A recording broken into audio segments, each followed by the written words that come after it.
Assalamualaikum warahmatullahi wabarakatuh.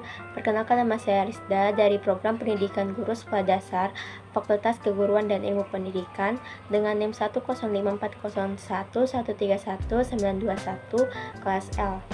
Video ini saya buat untuk memenuhi tugas final mata kuliah penulisan karya tulis ilmiah. Baik, pembahasan yang pertama, karya tulis ilmiah berupa skripsi memiliki beberapa jenis penelitian, diantaranya penelitian eksperimen dan PTK.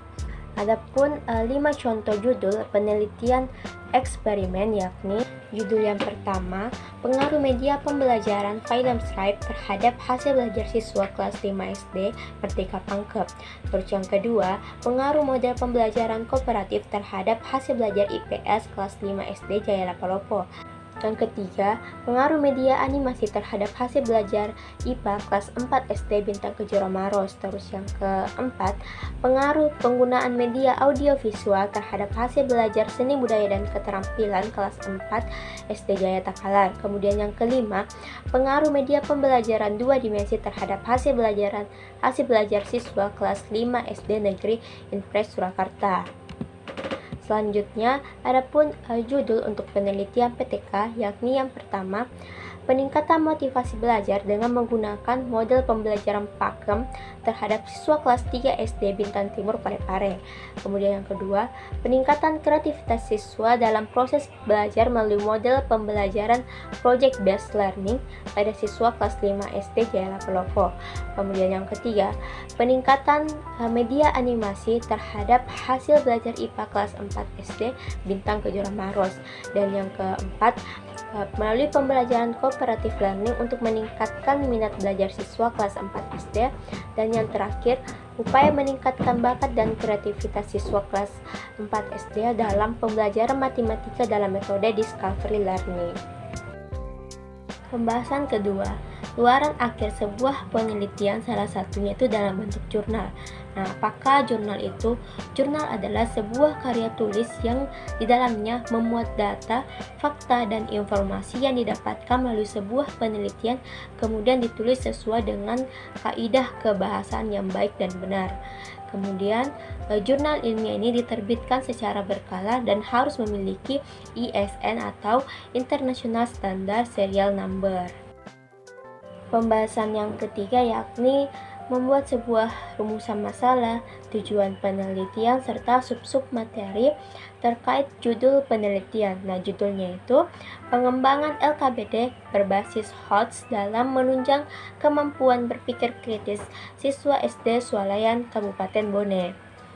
Nah, adapun rumusan masalahnya yang pertama, bagaimana pelaksanaan LKPD dengan berbasis HOTS dalam menunjang kemampuan berpikir kritis siswa.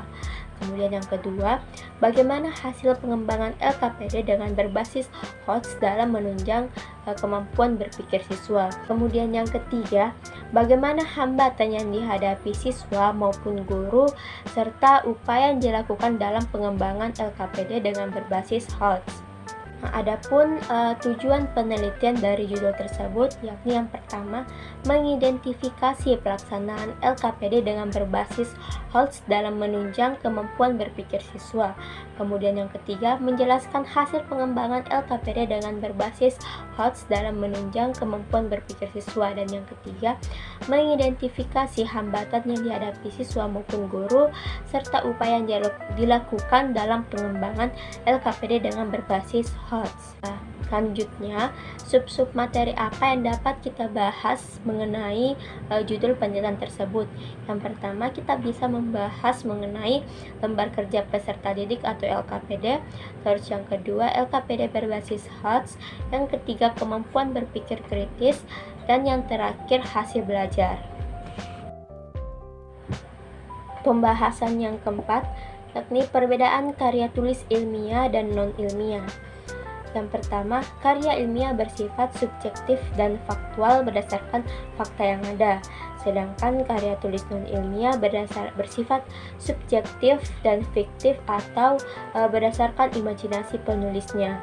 Yang kedua, karya tulis ilmiah mengandalkan analisis dan hipotesis, sedangkan karya tulis non-ilmiah tidak. Yang ketiga, gaya bahasa karya ilmiah cenderung formal atau baku dan lugas, sedangkan karya tulis non-ilmiah gaya bahasanya cenderung sastrawi dan berkias. Adapun contoh karya tulis ilmiah berupa artikel, skripsi, tesis, makalah, paper, dan disertasi. Sedangkan contoh karya tulis non-ilmiah berupa puisi, pantun, cerpen, dongeng, dan roman. Pembahasan terakhir yakni mengenai artikel.